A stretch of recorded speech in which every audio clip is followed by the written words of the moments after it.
قابل سر احترام حضرات سادات نظام، بالخصوص خلیفہ حضرت اشرف الفقہاء حضرت مولانا سید قمرالدین باپو صاحب، علماء ذوی الاحترام حضرت مولانا حافظ القاری شاہد رضا صاحب، مولانا حافظ سلمان صاحب، میرا یہ بیٹا مولانا کیا نام ہے اس کا، محسن، اللہ تبارک و تعالیٰ اسے شاد و آباد رکھے۔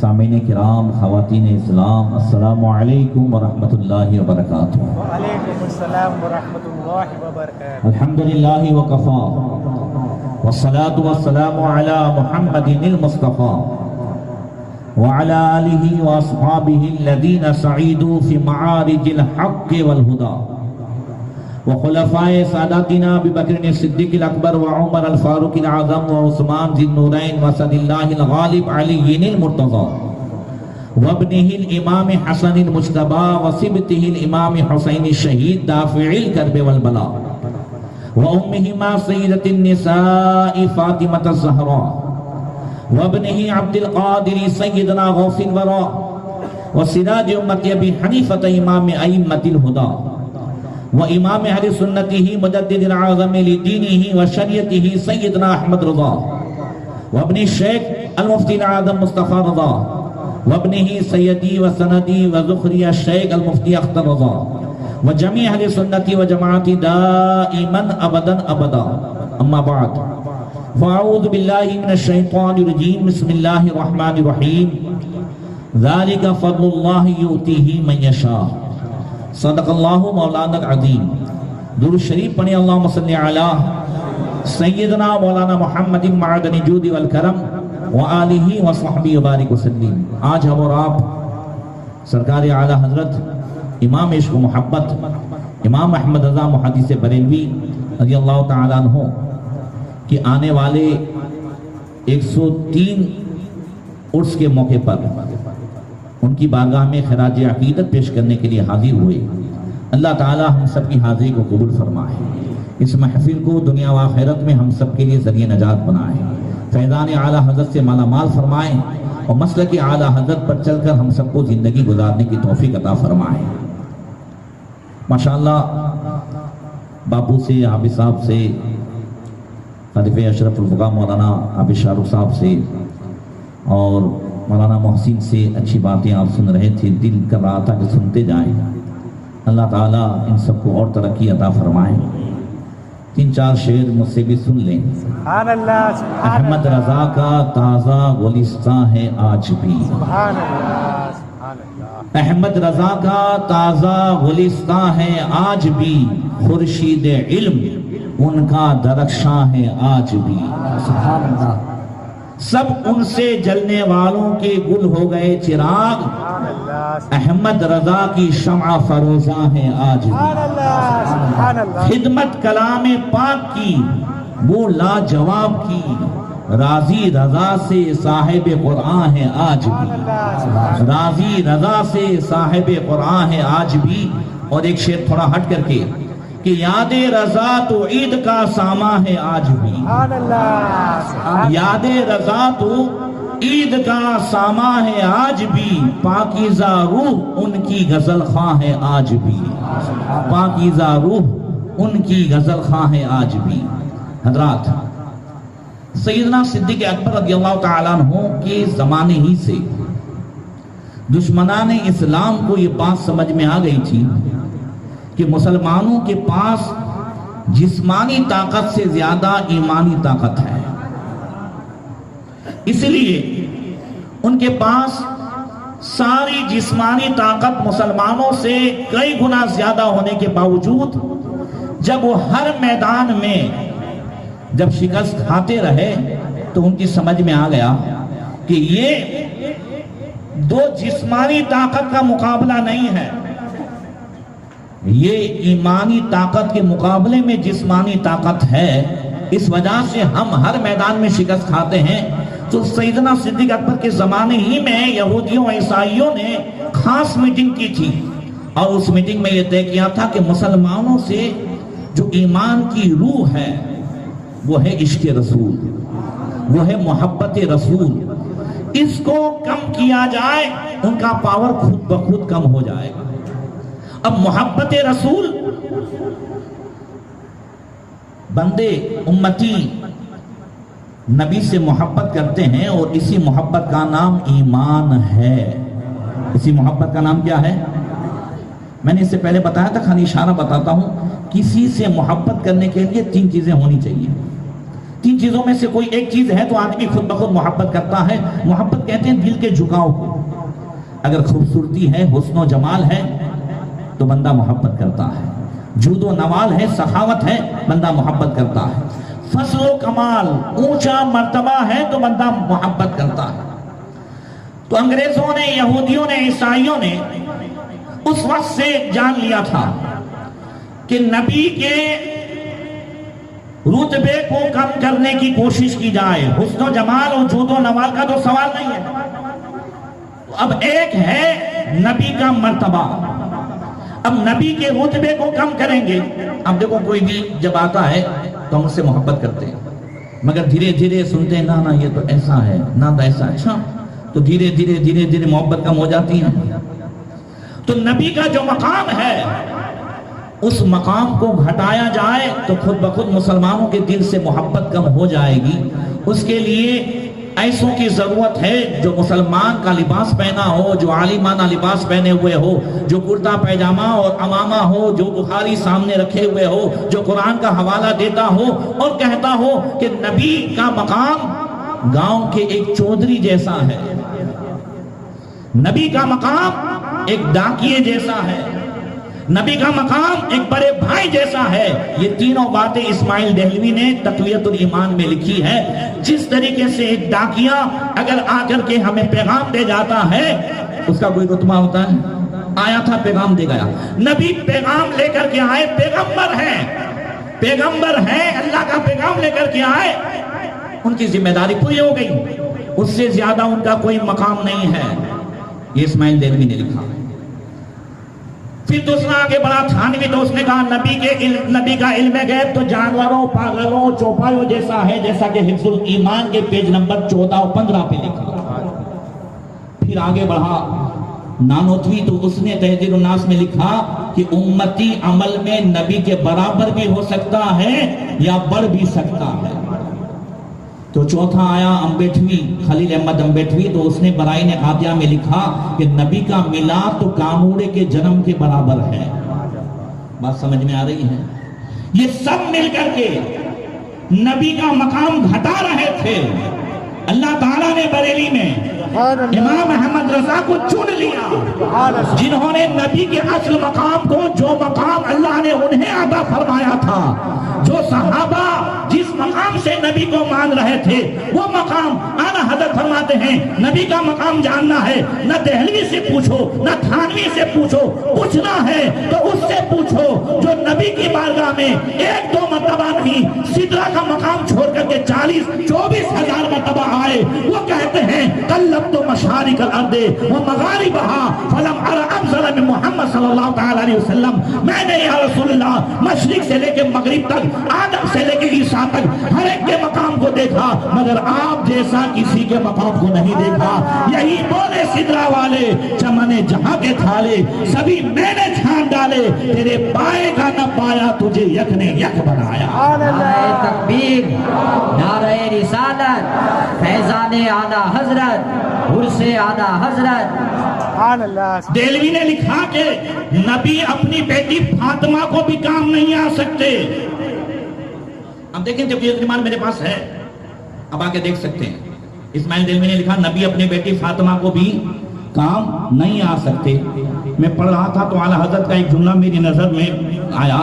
اعلیٰ حضرت فرماتے ہیں اللہ نے فاطمہ کا نام فاطمہ بھی اس لیے رکھا ہے کہ جس کا مطلب یہ ہوتا ہے اللہ فاطمہ کو تو جہنم کی آگ سے بچائے گا، مگر جو ان کے ماننے والے ہیں انہیں بھی جہنم کی آگ سے بچائے گا۔ سبحان اللہ، سبحان اللہ۔ اعلیٰ حضرت کہتے ہیں کہ نبی اپنی بیٹی فاطمہ کو کام نہیں آ سکتے، نبی کچھ نہیں کر سکتے۔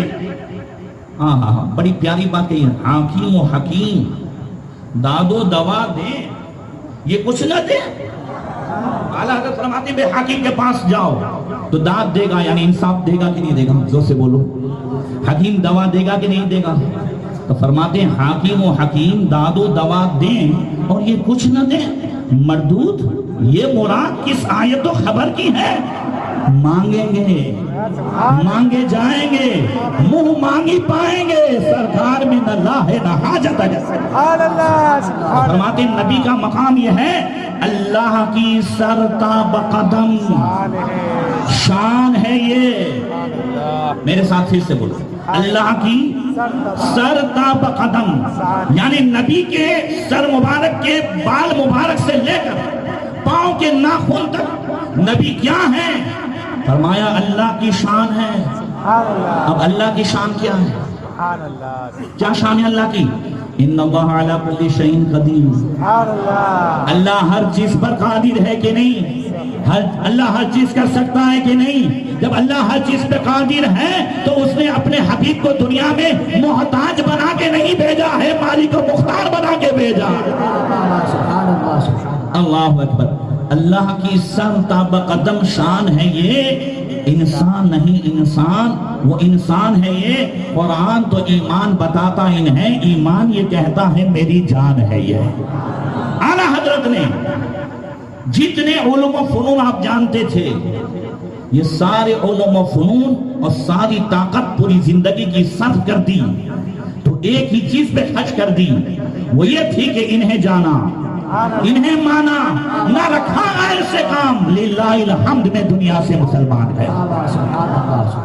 اعلیٰ حضرت اس سے باہر نہیں نکلے. سائنسداں بھی تھے اعلیٰ حضرت. سبحان اللہ. کیا تھے؟ سبحان اللہ. آج بھی اعلیٰ حضرت کی ان دلیلوں کا جواب سائنسدانوں کے پاس نہیں ہے جو کہتے ہیں کہ زمین چکر میں ہے. زمین کیا ہے؟ چکر ہے. یا زمین چکر مارے گی تو خالی ہلتی ہے، سانس لیتی ہے تو ہم سب اندر چلے جاتے ہیں. اگر چکر مارے، اعلیٰ حضرت نے قرآن، حدیث اور سائنسی دلیلوں سے ثابت کیا. اور پھر اتنا ہی نہیں، جو آپ جانتے تھے آپ کا اصل مقصد تھا تعظیم مصطفیٰ، سبحان اللہ. عشق مصطفیٰ اور تعلیم مصطفیٰ، حضور کی تعلیمات پر عمل کرنا اور کرانا. اعلیٰ حضرت ایک دن عصر کے بعد بیٹھے تھے، مولانا رحم الہی صاحب اور ایک جو ہے ان کے شاگرد آئے، ہاتھ میں کتاب تھی. ہم لوگ جب کسی کے ہاتھ میں کتاب دیکھتے ہیں تو فرض یہ ہوتا ہے کون سی ہے. تو اعلیٰ حضرت نے بھی پوچھا کون سی کتاب ہے، کیا ہے اس میں؟ مولانا رحم الہی صاحب کہنے لگے حضرت اس کتاب میں اوراد و وظائف اور خاص کر کے وہ تعویذات ہیں جس سے انسان اور جنات کو قابو میں کیا جا سکے. ایک عبادت سمجھ میں نہیں آتی ہے اس لیے آپ کے پاس آئے ہیں. اعلیٰ حضرت فرماتے ہیں الحمدللہ فقیر کے پاس ایسی کتنی کتابوں کا علم ہے جس میں اوراد، وظائف، وظیفے کے ذریعے سے، تعویذات کے ذریعے سے انسان و جنات کو قابو میں کیا جا سکے، سارے کام ہو جائیں. مگر آج تک مجھے کسی ایک بھی چیز کی ضرورت نہیں ہوئی ہے جتنا نبی نے حدیث پاک میں دعائیں تعلیم دی ہے اور حضور نے جو بیان فرمایا ہے اسے اپنی زندگی میں عمل میں لاتا ہوں. مجھے کسی دوسری چیز کی ضرورت نہیں پڑی ہے. اب اس پر اعلیٰ حضرت نے اپنی زندگی کے واقعات سنائے. ایک واقعہ تو وہ ہے جو آپ نے مشہور ہے، سنا ہے، مگر اعلیٰ حضرت نے شروعات وہاں سے کی اس لیے میں وہاں سے شروعات کرتا ہوں. آپ نے نعرے بہت لگا لیے، اب آپ کو غور سے ایک ایک بات سننی ہے. مجھے آج اعلیٰ حضرت کے دوسرے سفر حج کو بیان کرنا ہے. سبحان اللہ. کہتے سبحان اللہ. سنیں، اعلیٰ حضرت فرماتے ہیں کہ دوسرا سفر حج 52 سال کی عمر میں ہوا. کتنے سال کی؟ اور ایک جگہ میں نے پڑھا کہ اعلیٰ حضرت فرماتے ہیں کہ بہت بیمار ہو گیا تھا اور مایوس ہو چکا تھا زندگی سے، اور یہ تھا کہ اب وصیت کر لی جائے. والد ماجد حضرت مولانا نقی علی خان رحمۃ اللہ تعالی علیہ کا انتقال ہو گیا تھا. وہ خواب میں آئے اور جلال میں فرماتے ہیں ابھی کیا ہے، ابھی تو 52 برس، ابھی کیا ہے، ابھی تو 52 برس. کہا اس وقت جو ہے میں سمجھ نہیں پا رہا تھا کہ کیا 52 برس تک جینا ہے، کیا معاملہ ہے. مگر جب 52ویں سال دوسرے حج کے لیے گیا تو پتا چلا کہ والد ماجد نے کہا ابھی کیا ہے، ابھی زندگی کے لیے ایک اور جو جینے کا مقصد ہے حضور کی بارگاہ میں حاضری. وہ 52ویں سال کی عمر میں ہونی ہے. تو کہتے ہیں 23 سال کا جب تھا میں، 23 سال کی عمر تھی، پہلا حج ماں باپ کے ساتھ ہوا.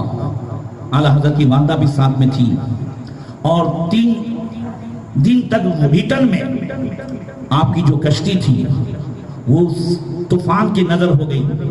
3 دن تک ہوا چل رہی ہے، کشتی ہچکولے کھا رہی ہے، کیپٹن کوشش کر رہا ہے، اور تیسرے دن کیپٹن نے اعلان کیا اب یہ کشتی میرے کنٹرول سے باہر ہے. سب نے کفن پہن لیے، سب رونے دھونے لگے، پوری کشتی میں ہلچل مچ گئی. مگر اعلیٰ حضرت خاموشی سے، اطمینان اور سکون سے بیٹھے تھے. آپ کی ماں نے کہا احمد رضا سنا نہیں، کیپٹن نے کہہ دیا ہے اب کشتی ڈوبے گی، اب اس کے کنٹرول سے باہر ہے. آپ نے قسم کھا کے کہا اللہ کی قسم ماں سب سے کہہ دو یہ کشتی نہیں ڈوبے گی. پھر خود کہتے ہیں خدا کی قسم کھا لی. اور پھر مجھے فوراً جھٹکا آیا. تو میں نے کہا کہ حدیث میں جو ہے اللہ کے رسول نے فرمایا کہ جو کشتی پہ سوار ہو کر بسم اللہ مجریہا ومرساہا ان ربی لغفور رحیم، کشتی پہ سوار ہونے کی دعا یہ ہے جو 12ویں پارے میں ہے. نوح علیہ السلام جب کشتی لے کر کے 6 مہینے تک طوفان میں تھے نا، تو کیا موٹر والی کشتی تھی کہ رک جائے؟ کیا سوئچ والی تھی؟ نہیں. تو کیسے رکتی تھی، کیسے چلتی تھی؟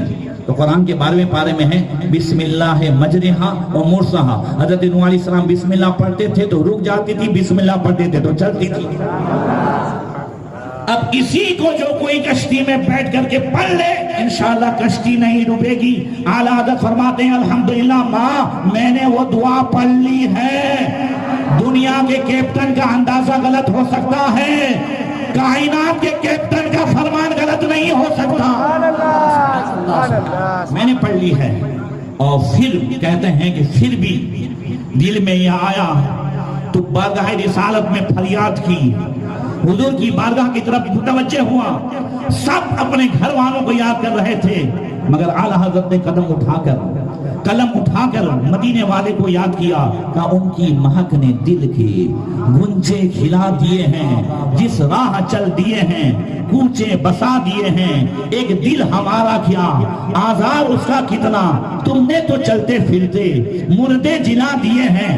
اسرا میں گزرے جس دم پیڑوں پہ قدسیوں کے ہونے لگی سلامی، پرچم جھکا دیے ہیں. دلہا سے اتنا کہہ دو پیارے سواری روکو، مشکل میں ہے براتی پرخار با دیے ہیں. آنے دو یا ڈوبو دو اب تو تمہاری جانب، کشتی تمہیں پہ چھوڑی لگر اٹھا دیے ہیں. ادھر فریاد کرنا تھا، ادھر رسول اللہ کی مدد آئی ہے. 3 دن سے طوفان میں جو کشتی ہچکولے کھا رہی تھی اچانک باہر آ گئی. کیپٹن کہتا ہے کشتی والوں خوش ہو جاؤ، اب یہ کشتی خطرے سے باہر آ گئی ہے. میرے دل نے کہا احمد رضا نے دعا پڑھی تھی تو اس کشتی جو ہے خطرے سے باہر آ گئی، اور ہم احمد رضا کی کشتی میں بیٹھ گئے تو گمراہیت کے خطرے سے باہر آ گئے. نعرہ تکبیر، نعرہ رسالت، کلام اعلیٰ حضرت. اعلیٰ حضرت فرماتے ہیں کہ جب حج کے سفر سے واپس آئے تو ماں نے کہا بیٹا اب میری زندگی میں 2 بار فرض حج ادا ہو گیا، اب میری زندگی میں دوسری مرتبہ کبھی جانے کا ارادہ کرنا مت. اب اعلیٰ حضرت فرماتے ہیں کہ سن ہجری 1323 میں میرے چھوٹے بھائی حضرت مولانا محمد رضا، اور آپ کو بتا دوں کہ اعلیٰ حضرت اتنا سب کام کر سکے نا دین کا، اس میں پیچھے سے کسی کا حصہ ہے تو حضرت مولانا محمد رضا کا ہے. زور سے بھائی دیکھو ایسا ہے، ایک کام دین کا ہے، ایک کام دنیا کا ہے. کیا ہے؟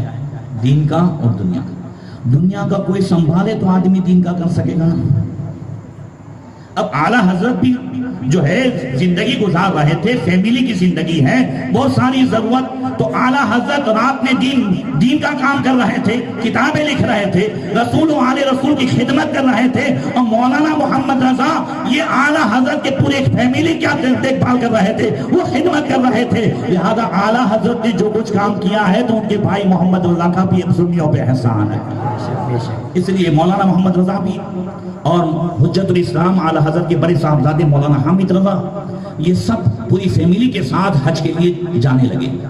اعلیٰ حضرت فرماتے ہیں کہ لکھنؤ تک انہیں چھوڑنے گیا، مگر دل میں بے چینی تھی، بار بار خیال آتا تھا کہ میں بھی مدینے کو چلوں۔ ایک دن، 2 دن، 8 دن ہو گئے۔ 8ویں دن جب ان کا ممبئی سے جانا بالکل قریب ہو گیا تو دل بے قرار ہوا، اور ایسی حالت ہوئی جو خود فرمایا، جان و دل ہوش و خرد سب تو مدینے پہنچے، تم نہیں چلتے رضا، سارا تو سامان گیا۔ بس مولانا نذیر احمد صاحب سے آپ نے فرمایا جاؤ ریلوے اسٹیشن، اور آج کی گاڑی رات میں جو 10 بجے ممبئی جاتی ہے اس میں سیکنڈ کلاس پورا ریزرویشن کراؤ، پورا سیکنڈ کلاس کیوں کروایا تھا؟ اس زمانے میں آج سے 120 سال پہلے کی بات کرتا ہوں، پورے سیکنڈ کلاس کے ریزرویشن کرانے کا جو ہے کرایہ لگا تھا 163 روپیہ 5 آنا۔ اب 163 120 سال پہلے تو بہت ہے نا، لاکھوں میں جائے، مگر اعلیٰ حضرت کا جواب سنو، کا پورا جو ہے ڈبہ بک کرا لو تاکہ نماز پڑھنے میں آسانی ہو۔ اعلیٰ حضرت کے چھوٹے بھائی حضرت مولانا حسن رضا خان استاد زمن نے بات بھی کی تھی، کہا اتنا سا پیسہ ڈالنے کی کیا ضرورت ہے، اتنا سا پیسہ ڈالنے کی کیا ضرورت ہے؟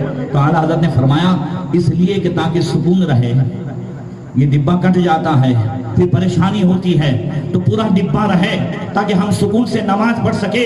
اعلیٰ حضرت نے آج سے 120 سال پہلے آج کے زمانے کے حساب سے لاکھوں روپے اس لیے ڈالے تاکہ نماز ہو، اور ہم روپے کے لیے نماز نہیں پڑھتے۔ توجہ ہے نا، ہم کس کے لیے نماز نہیں پڑھتے؟ اعلیٰ حضرت نے پیسے اس لیے خرچ کیے تاکہ نماز ہو، اور ہم اس لیے نماز نہیں پڑھ پاتے کہ تاکہ روپیے آئے۔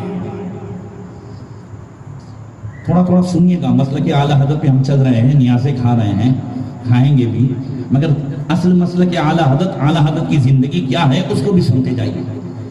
ادھر ریلوے اسٹیشن ماسٹر نے کہا یہ نہیں ہو سکتا بھائی، آج کی رات 10 بجے ابھی نہیں ہو سکتا، اصل بات گئے تھے وہ ٹکٹ لینے کے۔ اب واپس آئے، اعلیٰ حضرت فرماتے ان کو بھیجنے سے پہلے بھی میں نے رسول اللہ کی بتائی دعائیں پڑھ لی تھی۔ باہر نکلے تو ایک جو ہے کنڈکٹر مل گیا جو ٹکٹ جو ہے وہ کرتا ہے، اس نے کہا کیا بات ہے؟ کہا ان کو جانا ہے آج رات، حج کا ارادہ ہے اور یہ منع کر رہا ہے۔ کہا چلو میں آتا ہوں۔ بات کی، فوراً مان گیا، ٹکٹ مل گیا، فوراً جو ہے بک ہو گیا۔ اب مغرب پڑی، سب سے پہلا مسئلہ تھا کہ ماں سے اجازت لینا، حج نفلی ہے۔ اعلیٰ حضرت فرماتے ہیں نفلی حج میں اگر ماں باپ کی اجازت نہ ہو تو جانا حرام۔ توجہ ہے، جانا کیا ہے؟ کہ ماں نے کہہ دیا تھا کہ بیٹا میری زندگی میں اب دوبارہ مت جانا، اگر دل یہاں تڑپ رہا ہے ماں سے اجازت لینی ہے۔ مغرب پڑھ کر کے تیار ہو کر کے ماں کے پاس گئے، آپ کی والدہ آرام کر رہی تھی اور چادر اوڑی ہوئی ہے۔ ماں کے قدموں پر اعلیٰ حضرت نے اپنا سر رکھا، تلووں پہ بوسہ دیا، آنکھ کھلی۔ ماں نے کہا بیٹا کیا ہے؟ کہا حضور مجھے حج کے لیے اجازت دیجیے۔ پہلا جملہ ماں کی زبان سے نکلا، جاؤ خدا حافظ۔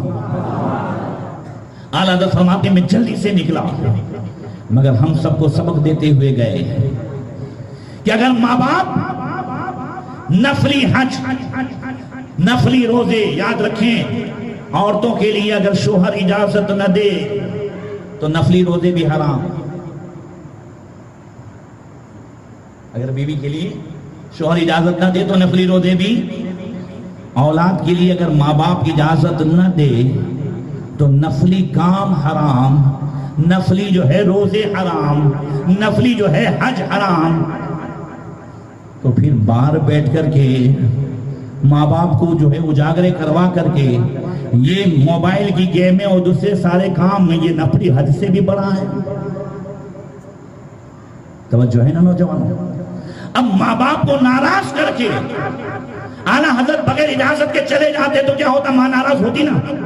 مگر اعلیٰ حضرت فرماتے حرام ہے، اجازت لینا ضروری تھا، ماں اجازت دے تو جا سکتے ہیں. اب اپنے رات دن ماں باپ کو ستا کر کے باہر دوسرے جو کچھ بھی کام کریں تو یہ نفلی کام سے بھی بڑا ہے. مجھ سے زیادہ آپ سمجھدار ہیں، میں آگے بڑھ رہا ہوں. ٹھیک ہے، میں نے ایک بات دے دی ہے، ایک ذہن دے دیا ہے اس دعا کے ساتھ کہ اعلیٰ حضرت کے صدقے میں اللہ تعالی ہمیں ماں باپ کی خدمت کرنے کی توفیق عطا فرمائے، ماں باپ کو راضی رکھنے کی توفیق عطا فرمائے، ماں باپ کی ناراضگی سے بچائیں، ان کی بد دعا سے بچنے کی توفیق عطا فرمائے اور ہر وقت ان کی دعا لینے کی توفیق عطا فرمائے. بلکہ اعلیٰ حضرت کہتے میں گیا ادھر جمعرات کو پہنچنا لازمی تھا، بدھ کو نکلے، جمعرات کو پہنچنا لازمی تھا، مگر راستے میں لکھنؤ سے ڈبہ کٹ گیا، وہ جو سپر فاسٹ تھی وہ پیسنجر ہو گئی. اب جمعہ کو پہنچے، اعلیٰ حضرت کے جتنے بھی خاندان والے، وہ جتنے بھی انڈیا سے جانے والے تھے اس جہاز میں، وہ سارے کے سارے لوگ کوارنٹائن میں ڈال دیے گئے تھے. یعنی کوارنٹائن کا دن تھا جمعرات کا دن. کوارنٹائن سمجھتے ہیں؟ میں قرنطینہ اعلیٰ حضرت نے لکھا تھا تو اس کو ڈھونڈ رہا تھا یہ قرنطینہ ہے کیا. تو قرنطینہ اصل میں ہے کوارنٹائن.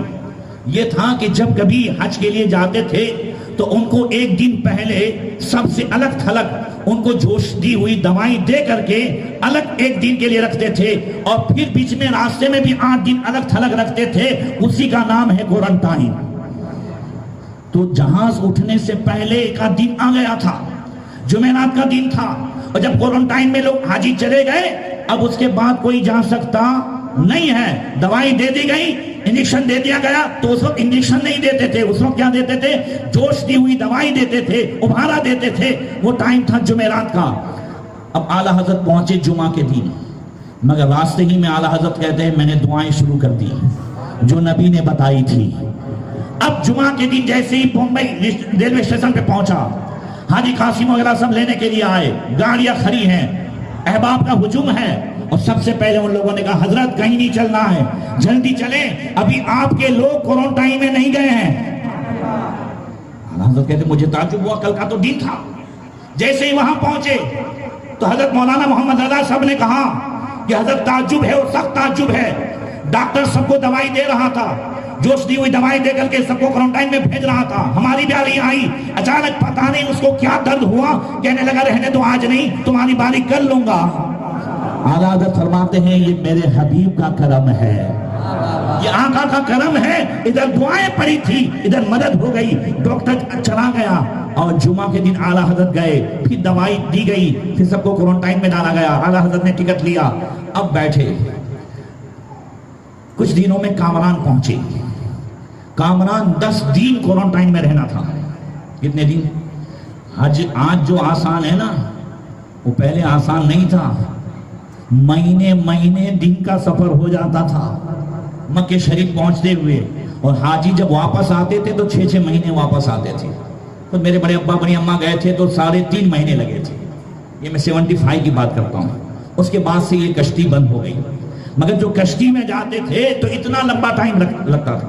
کامران میں اعلیٰ حضرت فرماتے ہیں کہ وہاں کے ترکیوں نے حاجیوں کی وہ خدمت کی ہے کہ حاجی سب کہنے لگے کہ اگر حج کا وہ ٹائم نہ آ جاتا تو یہاں رہتے خوب مزہ آتا ہے. اعلیٰ حضرت فرماتے مجھے پتا چلا کہ کامران جہاں ہم رکے تھے قریب میں ایک اللہ کے ولی کا مزار ہے. میں نے فوراً ترکی آفیسر سے بات کی، ہمیں مزار پہ حاضری کے لیے جانا ہے. اس نے کہا سبحان اللہ، بہت اچھی بات ہے. زور سے کہہ دو یہ نئی پیداوار تو ابھی آئی ہے.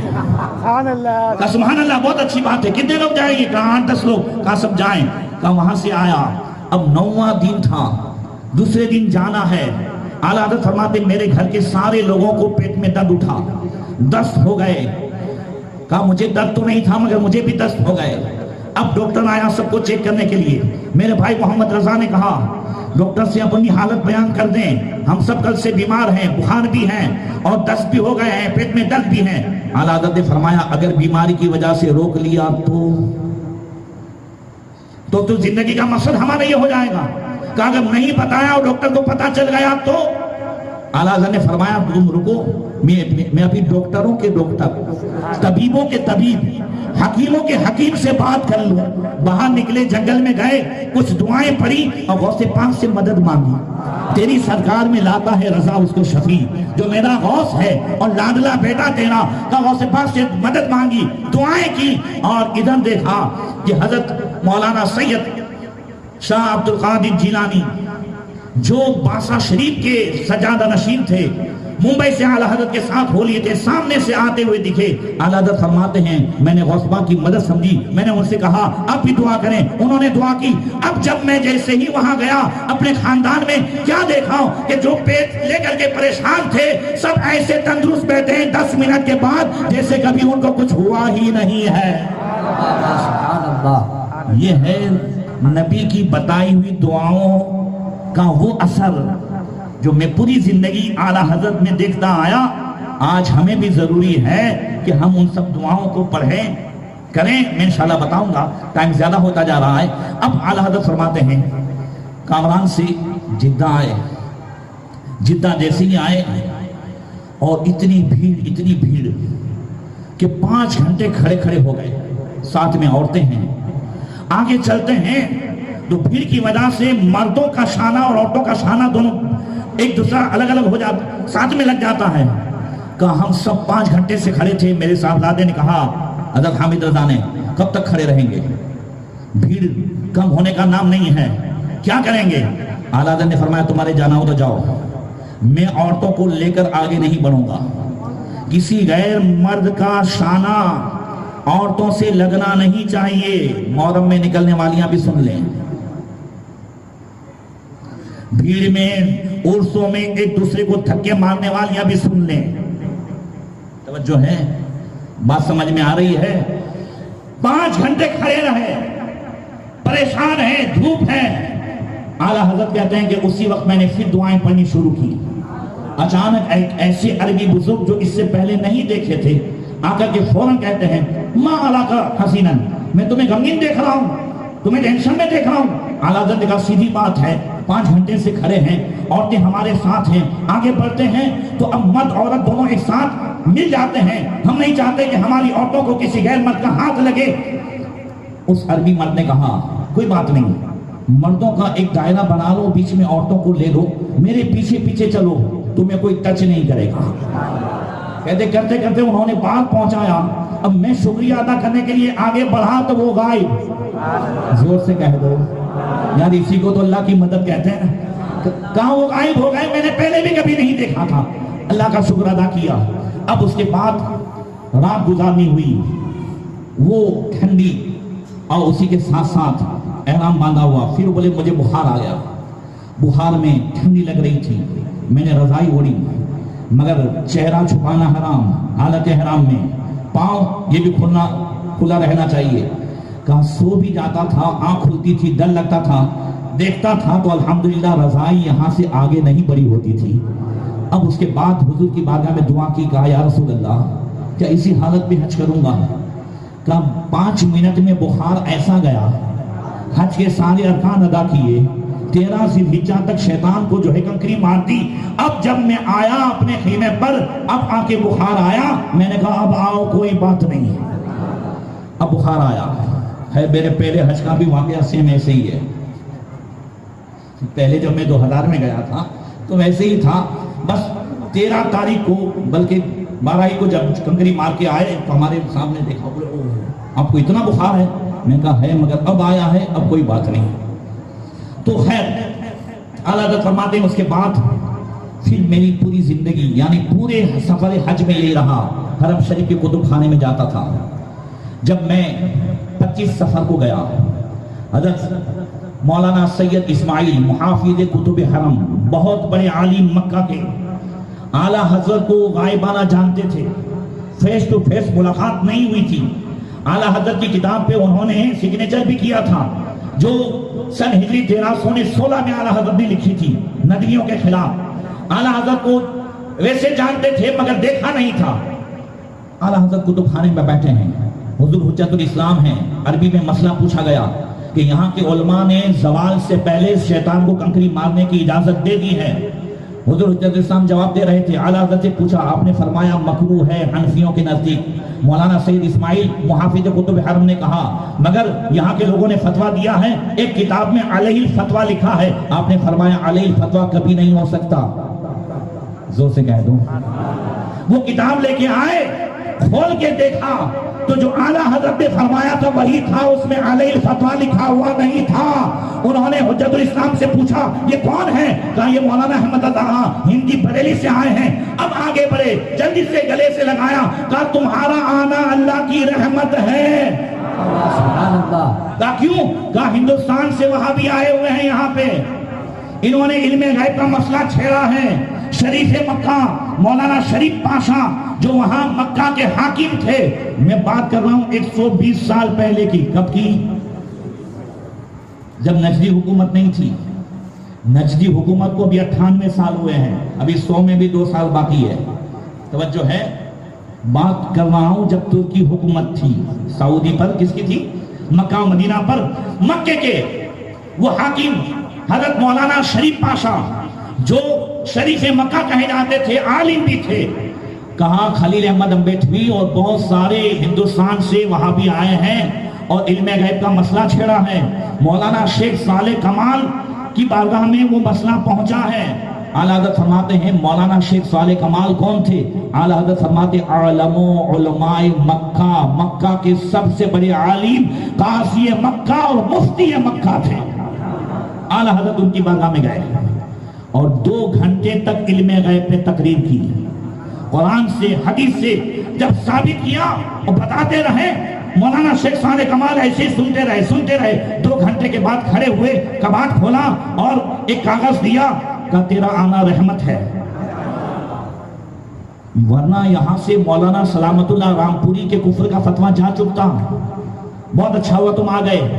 اب اس کے بعد کچھ باتیں ہوئی. اعلیٰ حضرت فرماتے میں چلا گیا. وہ بھی مجھ سے ملنا چاہتے تھے مگر انہوں نے بھی نہیں پوچھا کہاں ٹھہرے ہو. مگر پھر ان کو یاد آیا کہ شاید حرم شریف کے کتب خانے میں آتے ہوں گے. شام کو آئے, ملاقات ہوئی. مولانا سید اسماعیل, ان کے بھائی مولانا جو ہے مصطفیٰ, سید مصطفیٰ, ان کے والد مولانا سید رشید, مولانا شیخ صالح کمال, یہ مکہ کے بڑے بڑے عالم اس کتب خانے میں بیٹھے ہیں. اور مولانا شیخ صالح کمال نے جیب سے کاغذ نکالا جس میں علم غیب کے تعلق سے 5 سوال تھے. اعلیٰ حضرت کو پیش کیا کہ اس کا جواب میں لکھ رہا تھا مگر آپ کی تقریر سن کر کے اپنا جواب میں نے پھاڑ دیا ہے, اب آپ کو لکھنا ہے. اعلیٰ حضرت نے کہا ٹھیک ہے, قلم لاؤ, دوات لاؤ. یہ سب کہنے لگے مولانا شیخ صالح کمال, مولانا سید اسماعیل, نہیں اتنا جلدی جواب نہیں چاہیے, ایسا جواب چاہیے کہ ان خبیثوں کے دانت کھٹے ہو جائیں. زور سے کہہ دو. تو اعلیٰ حضرت فرماتے ہیں اس کے لیے تو ٹائم چاہیے, ابھی تو سورج غروب ہو جائے گا.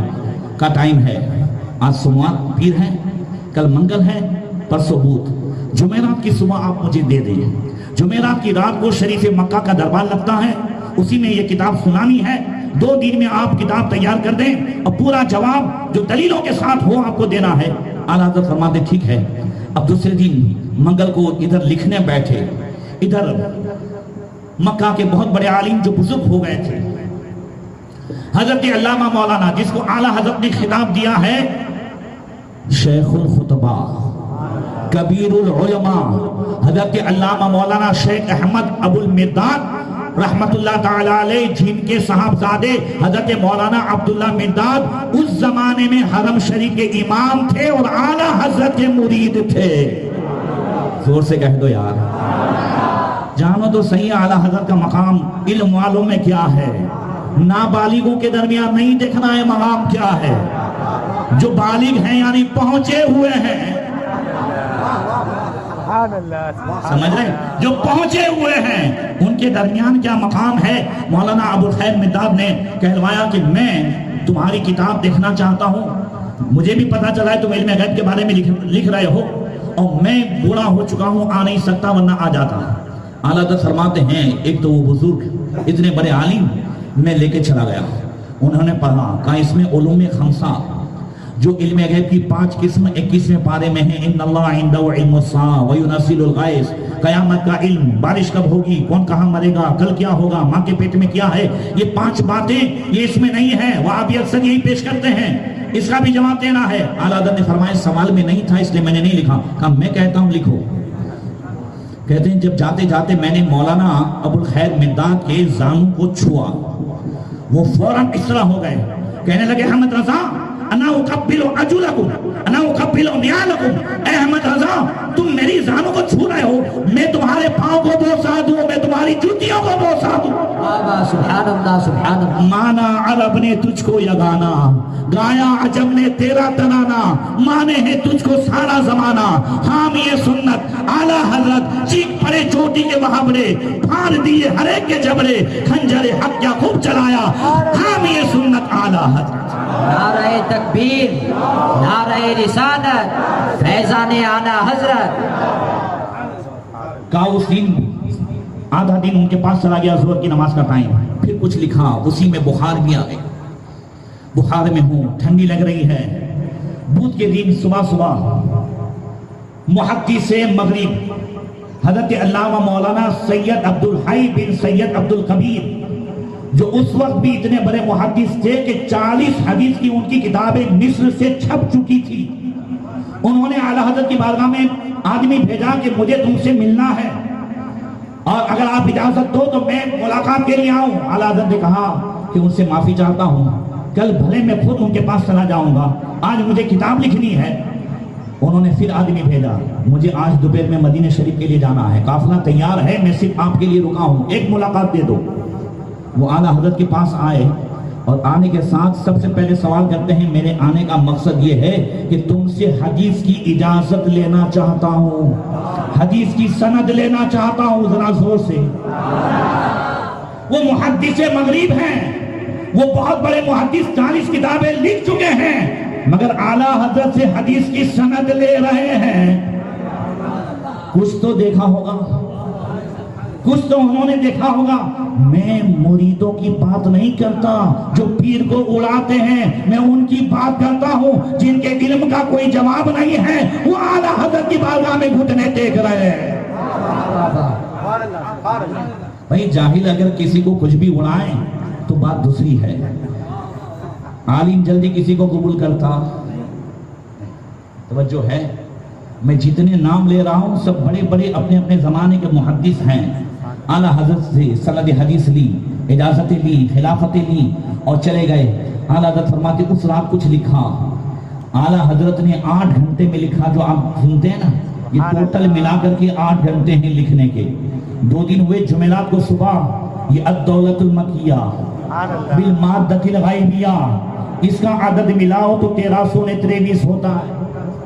آپ دیکھ رہے تھے میں ملا رہا تھا, ملا اس لیے رہا تھا بابو کہ ایک کتاب میں نے 1333 دیکھا, ایک میں 1323 لکھا, تو میں نے سوچا وہاں بیٹھے بیٹھے آپ مجھے دیکھ رہے تھے, میں نے سوچا اعلیٰ حضرت جو بھی کتاب کا نام لکھتے ہیں تو اس میں اس سن کا عدد آ جاتا ہے, تو 33 ہے کہ 23 ہے. الدولت المکیہ بالمادۃ الغیبیہ میں نے لکھا تو اس میں 1323 آیا. میں نے کہا برابر ہے, 23 جو لکھا ہے وہ برابر ہے. یار اعلیٰ حضرت آج بھی سکھا رہے ہیں اپنے مزار میں بیٹھے بیٹھے بہر کے. اب اس کے بعد مولانا شیخ صالح کمال مفتی حنفیہ کی بارگاہ میں کتاب گئی, انہوں نے پڑھی. رات کو شریف مکہ کا دربار لگا, وہاں بھی پہنچ گئے. یہاں کے جو تھے خلیل احمد امبیڈری, انہوں نے وہاں کے بھی چند لوگوں کو اپنے ساتھ ملا لیا. اس میں سے ایک احمد فقی تھا اور دوسرا جو ہے عبد الرحمان, اس کو بھی تھا. یہ دونوں وہاں بھی مزاج تھے, پہنچ گئے. جیسے ہی شریف مکہ نے کہا کتاب سناؤ, عشاء کے بعد جلدی عشاء پڑھ لی گئی, کتاب سنانا شروع کیا. کتاب سننے سے ان کو پتا چل گیا کہ شروع میں اتنی دلیلیں ہیں قرآن اور حدیث سے, تو یہ کتاب تو رنگ بدل دے گی. شریف مکہ پڑھا لکھا انسان ہے, کہیں ایسا نہ ہو کہ پوری جو ہے ہماری جتنی بھی مکر و فریب کی جال ہے وہ سب ہمارے اندر پھنس جائیں, ہم پھنس جائیں. تو انہوں نے بیچ میں بولنا شروع, نہ ایسا نہیں, ایسا ہے. مولانا شیخ صالح کمال نے کہا چپ رہو, پہلے پوری کتاب سنو. تمہارے اعتراض کا جواب نہ ہو تو بولنے کا حق ہے. پھر پڑھنا شروع کیا. پھر انہوں نے کہا نہیں ایسا نہیں ایسا ہے. کہا یہ پڑھنے نہیں دیتے ہیں. آپ کہوں تو پڑھوں, آپ کہوں تو ان کو جواب دوں. شریف مکہ حاکم مکہ نے کہا چالو رکھو, سناؤ.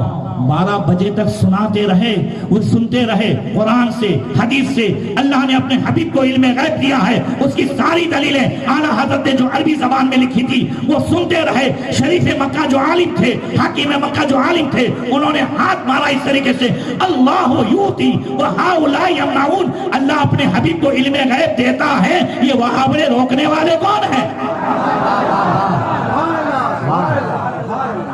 یہ کیوں روک رہے ہیں جب اللہ دیتا ہے؟ سب کے چہرے اتر گئے جو وہاں 2-4 تھے. شریف مکہ نے کتاب بند کی, کہا اس کو یہیں پہ نشان رکھو, مجھے پتا چل گیا, اور لے کر کے چلے گئے. صبح سے اتنی شہرت ہو گئی, مکے کی گلیوں میں اعلیٰ حضرت کہتے ہیں بچے بھی ان وہابیوں کا مذاق اڑاتے تھے. اب کہاں گیا کفر کا فتوا؟ اب علم غیب کے ماننے والے پر جو شرک کا حکم لگاتے تھے وہ کہاں گیا؟ تو کہنے لگے وہ احمد رضا ہندی جو ہے اس نے منطق اس میں ڈالی ہے, شریف مکہ کو سمجھا نہیں سکے ہیں. بلکہ اب سارے علماء نے اس پر تقریریں لکھنے شروع کی, دستخط کیے, سگنیچر کیے. اب انہوں نے سوچا کہ شریف مکہ تو ہوشیار ہے, اور اس وقت گورنر مکہ جو تھے, یعنی پوری فوج کے جو کمانڈر تھے, حضرت احمد راتب پاشا, پڑھے لکھے نہیں تھے, دیندار تھے, فوجی آدمی, روزانہ عصر کے بعد طواف کرتے تھے. ان وہابیوں نے سوچا کہ اس کو ورگلایا جائے, اس کو چڑھایا جائے. تو نائب الحرم ایک کہلاتا تھا اپنے آپ کو, وہ آگے بڑھا, کہتا ہے ایک آدمی ہندوستان سے آیا ہے, ہندوستان کے مسلمانوں کے عقیدے اس نے بگاڑ دیے ہیں, اب یہاں پہ آیا ہے, یہاں والوں کے عقیدے خراب کر رہا ہے. پھر سوچا کہ ایک ہندوستانی یہاں والوں کے عقیدے کیسے خراب کرے گا؟ تو ساتھ میں کہتا ہے یہاں کے بڑے بڑے علماء جو ہے, شیخ الخطبہ حضرت شیخ صالح کمال, حضرت ابو الخیر مرداد, حضرت سید اسماعیل اور شیخ احمد باسبیل, یہ سب جو ہے مل گئے ہیں بڑے بڑے علماء. اتنا سننا تھا کہ فوجی کمانڈر جلال میں آیا حرم شریف میں, کہتا یا خبیث ابن الخبیث یا کلب ابن الکلب اذا کان ہؤلاء معه ایفسدوا ام یصلحوا. اے خبیث ابن خبیث, اے کتے کے بچے, مجھے بتا اتنے بڑے بڑے علماء جب اس ہندی عالم کے ساتھ ہیں تو اب یہ یہاں والوں کے عقیدے بگاڑیں گے یا سدھاریں گے؟ وہ بگاڑنے نہیں آیا ہے, سدھارنے آیا. نعرہ تکبیر, نعرہ رسالت. ایک تماچا مارا, وہاں سے بھی اتنا منہ لے کر کے گئے. مگر یہاں تھوڑی بات کرنی ہے, میں بار بار کہتا ہوں کچھ مقصد ہے. بات یہ کرنی ہے, شریف مکہ عالم ہے, وہاں دال گلے گی نہیں. یہ ترکی فوجی پڑھا لکھا نہیں ہے, اس لیے اس کو ورگلایا جائے. تو علم نہ ہو تو ورگلانے والے زیادہ آتے ہیں کہ نہیں؟ توجہ ہے, علم نہیں ہے تو ورگلانے والے زیادہ آئیں گے. اب یہاں پر ہمیں ضروری ہے کہ ہم اس پر نہ جائیں. اپنے تو ہے نا, اپنے خالی سننا ہے, اپنے علی مرزا کو اس لیے سنتے ہیں علم حاصل کرنا ہے, اور اس بندر کے پاس خود علم نہیں ہے. جانتے ہو ابھی کیا کہا اس نے؟ سننا ہے اس نے ابھی کیا کہا چند دنوں پہلے؟ صحابہ کا عقیدہ اور صحابہ کا عشق رسول اور صحابہ کی حضور سے محبت دیکھنی ہے تو ایسی دیکھ لو جیسے آج کے بریلوی کر رہا ہے. زور سے تو بولو یار. یار اللہ چاہتا ہے تو دشمن کی زبان سے بھی سچی بات نکلوا دیتا ہے. بات سمجھ میں آ رہی ہے؟ اس کا کوئی ٹھکانہ نہیں ہے. وہ اپنے بچپن میں جو ہے اندر 7 پچھڑی واروں نہیں سنتے تھے بچپن میں, تو اس کی بھی 7 پچھڑی ہے. ایک دن تھانوی کی تعریف کرتا ہے, دوسرے دن اعلیٰ حضرت کی تعریف کرتا ہے, تیسرے دن قادیانی کی تعریف کرتا ہے, چوتھے دن جو ہے اہل حدیث کی تعریف کرتا ہے, پھر سب کی برائی کرتا ہے. یہ 7 پچھڑی والا ہے. سمجھ میں آئی بات؟ تو یار ایک پچھڑی کو سنبھال کے بیٹھ جاؤ. کائے کو ادھر ادھر جاتے ہو, کائے کو اپنے کو علم معلوم ہے کہ وہ کیا کر رہا ہے. ایک دلیل ہمارے لیے ہے, آپ کے لیے نہیں. سبحان اللہ دلیل دینے کی ضرورت کس کو ہے؟ اعلیٰ حضرت نے دونوں کو دلیل دی ہے. ہمارے لیے کتابیں لکھی ہے، علم غیب پہ 14 کتابیں لکھی ہیں اعلیٰ حضرت نے، سبحان اللہ میلاد پہ 7 کتاب لکھی ہیں اعلیٰ حضرت نے، حاضر و ناظر پہ اعلیٰ حضرت نے کتابیں لکھی ہیں، یا رسول اللہ کہنے پہ جو ہے اعلیٰ حضرت نے 5 کتابیں لکھی ہیں. یہ ساری کتابیں اعلیٰ حضرت نے اتنی لکھی ہیں، یہ علماء کے لیے ہے. یہ دلیلیں جب چاہیے تو ہم دیں گے، مگر عوام کو بھی ایک دلیل دی ہے. سبحان اللہ یا رسول اللہ پہ اعلیٰ حضرت نے اتنی کتابیں لکھی. انوار الانتباہ فی حل نداء یا رسول اللہ اس کتاب کا نام ہے. ایسی 3 کتابیں لکھی ہیں یا رسول اللہ کہنے پر، مگر آپ کو عوام کو اعلیٰ حضرت نے یہ دلیل دی ہے کہ جب کوئی کہے نبی کی تعظیم کیوں کرتے ہو، یا رسول اللہ کیوں کہتے ہو، یہ کیوں کرتے ہو، وہ کیوں کرتے ہو، تو اسے ایک ہی بات کہہ دو، سر سوئے جھکا روزہ، سر سوئے روزہ جھکا، پھر تجھ کو کیا دل تھا ساجد نچ دیا، پھر تجھ کو کیا بیٹھتے اٹھتے مدد کے واسطے یا رسول اللہ کہا، پھر تجھ کو کیا ان کو تملیک ملک الملک سے مالک عالم کہا، پھر تجھ کو کیا یا عبادی کہے کہ ہم کو شاہ نے اپنا بندہ کر لیا، پھر تجھ کو کیا دیو کے بندوں سے کب تھا یہ خطاب، تو نہ ہے ان کا نہ تھا، پھر تجھ کو کیا تیری دوزخ سے تو کچھ چھینا نہیں، کھل میں پہنچا رضا، پھر تجھ کو کیا. نعرہ تکبیر، نعرہ رسالت، تصانیف اعلیٰ حضرت، عرس اعلیٰ حضرت. سیدھی بات کہتے ہیں کہ بھائی میرے کرنا ہے. اپنے باپ دادا کرتے تھے، بھائی بولو سن سے، باپ دادا کرتے تھے، صحیح تھے یا غلط تھے؟ ٹھیک ہے. حضور محدث اعظم کرتے تھے، زور سے بولو. حضور اشرفی میاں کرتے تھے، مخدوم اشرف سلانی کرتے تھے، تو یہ سب صحیح تھے کہ آسان پوچھڑی والا صحیح ہے؟ تو کیوں ہم سننے جائیں بھی دوسروں کے؟ آج سب سے بڑی سمسیا یہ ہے کہ یوٹیوب پہ سننا کس کو ہے؟ گمراہیت اس سے زیادہ پھیل رہی ہے. مسلک اعلیٰ حضرت کے نعرہ لگانے والے اور رات میں دن سنیت کے دم بھرنے والے بھی ایسے گمراہوں کو سن کر کے گمراہ ہو گئے. اس لیے یاد رکھیں، وہاں بھی کس کو برگلانے گئے؟ فوجی کو. مگر اس کا عقیدہ مضبوط تھا تو کیا کیا؟ سبحان اللہ. سمجھ میں آ رہی ہے بات؟ اب اس کو دلیل آدمی فوجی آدمی ہے تو اس نے اپنی دلیل سے جواب دیا ہے جو اس کے پاس تھا. اس لیے آپ اس پر نہ جائیں، ہاں اس کی بھی دلیل سننی چاہیے، اس کو بھی سننا چاہیے، اس کو بھی سننا چاہیے. اتنا سب سن کر کے عقیدہ سن ہو جاتا ہے. اس لیے اپنے عقیدے کو محفوظ رکھیں، اپنے گھر میں تھوڑی سی اسلام کی محبت دیں. اعلیٰ حضرت فرماتے ہیں اسی حالت میں مجھے بخار آ گئی، اور محرم کا پورا مہینہ بخار میں. ایک بزرگ میرے بھائی محمد رضا کو حرم شریف میں ملے، کعبہ شریف کے اندر.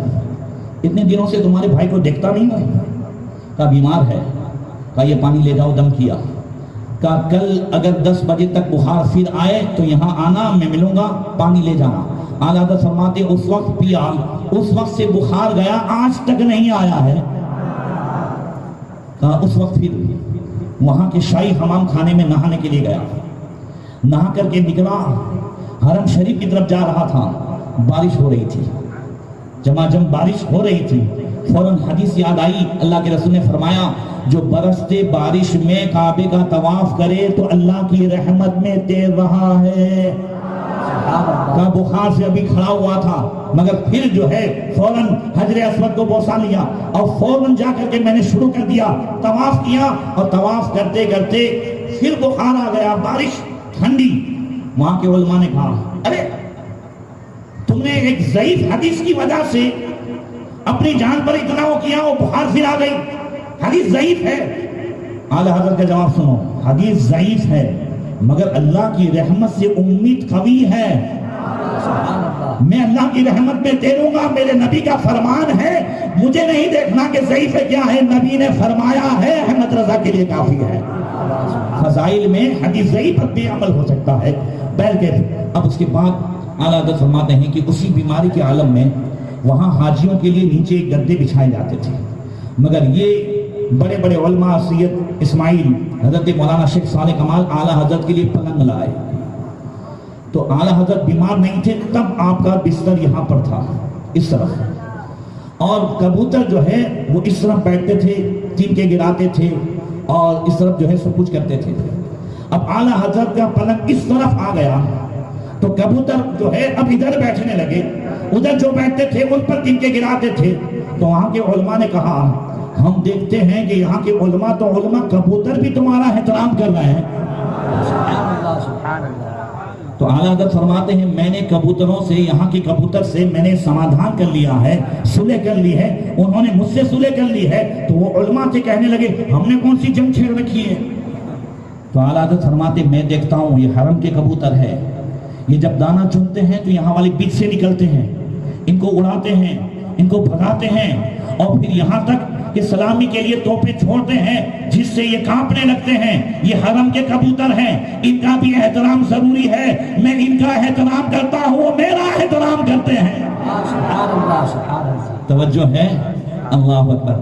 اس کے بعد جب اعلیٰ حضرت زیادہ بیمار ہوئے تو بار بار کہتے تھے بس اب مدینے جانا ہے۔ تو حضرت شیخ صالح کمال یہ حضرات اعلیٰ حضرت سے اتنی محبت کرنے لگے کہ ایک دن اعلیٰ حضرت سے کہنے لگے ہم چاہتے ہیں آپ یہیں رہ جاؤ اور ہم آپ کی دوسری شادی کرا دیں۔ اعلیٰ حضرت نے کہا اس اللہ کی بندی کو میں یہاں حرم شریف میں لایا ہوں تو دل دکھانے کے لیے تھوڑی لایا ہوں، بلکہ وہ چاہتے تھے ہم چاہتے ہیں آپ یہیں پر رہ جائیں۔ تو اعلیٰ حضرت کہتے تھے کہ مجھے مدینے جانا ہے، وہ کہتے تھے کہ ارے مدینے شریف جو ہے آپ ایک مرتبہ جا کے آ گئے۔ اعلیٰ حضرت نے فرمایا، اللہ کے رسول نے فرمایا من حج فلم یزورنی فقط جفانی، جس نے حج کیا اور میرے روزے کی زیارت نہیں کی، آقا فرماتے ہیں اس نے مجھ پر ظلم کیا۔ اعلیٰ حضرت فرماتے ہیں میں چاہتا ہوں رسول اللہ کے روزے کی زیارت ہو جائے۔ وہاں کے علماء، مکہ کے علماء کہتے ہیں ارے آپ نے ایک مرتبہ زیارت رسول کر لی، روزے کی زیارت کر لی، ہو گیا۔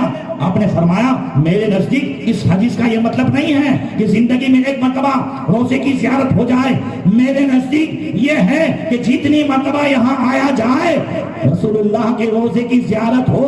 اگر رسول اللہ کے روزے کی زیارت نہ ہو تو حج میں بھی مزہ نہیں ہے۔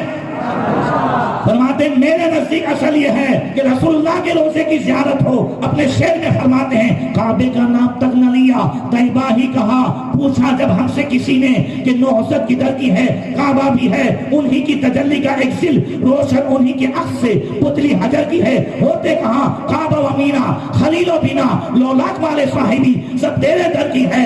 ثابت ہوا کہ جملہ فرائض فرو ہے، اصل رسول بندگی استاجور کی ہے۔ اللہ اکبر۔ تو اعلیٰ حضرت نے وہاں پر ایک بات کہی کہ بس اتنا جسم میں اتنی ہمت آ جائے کہ حضور کے روزے پر ایک نگاہ پڑے اور روح نکل جائے۔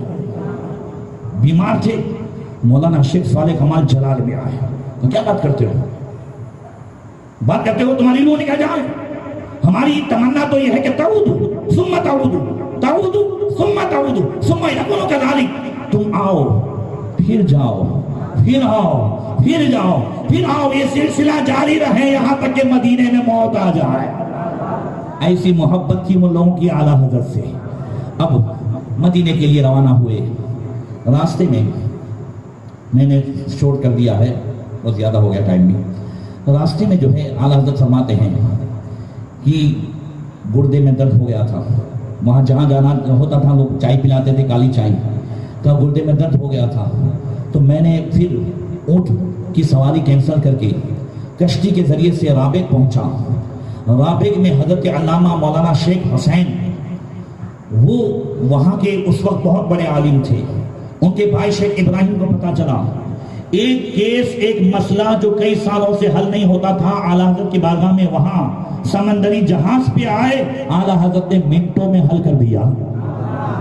تو بڑے خوش ہوئے۔ شیخ حسین جو ہے رابغی سے کبھی اس سے پہلے ملاقات نہیں تھی، مگر بہت تعظیم سے پیش آ رہے تھے۔ انہوں نے پورا جو ہے اپنے ایک عملہ لگا دیا تھا اعلیٰ حضرت کی خدمت کے لیے۔ اب وہاں سے پھر اونٹوں پہ جانا ہوا۔ تو اعلیٰ حضرت فرماتے ہیں جب مدینہ شریف بالکل قریب آیا، چند ہی منزل باقی تھی، فجر کا ٹائم جا رہا تھا۔ میں نے قافلے والوں سے کہا، اونٹ والوں سے کہ رک جاؤ تاکہ فجر پڑے۔ انہوں نے کہا نہیں، اب قافلہ مدینے میں رکے گا، اب ہم راستے میں کہیں نہیں رکیں گے،